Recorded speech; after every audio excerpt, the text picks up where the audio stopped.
ছাত্র এই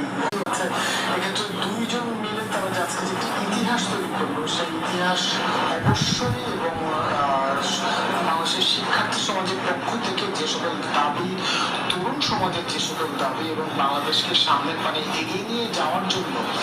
যে সকল প্রতিবন্ধকতাগুলো রয়েছে সেই সব ধরনের প্রতিবন্ধকতা উৎসে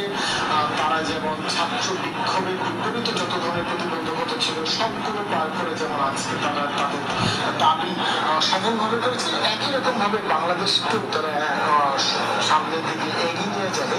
এমনটাই কিন্তু আশা করছেন উপস্থিত যে সকল ছাত্র ছাত্রী তরুণ শিক্ষার্থী রয়েছে তাদের সকলে।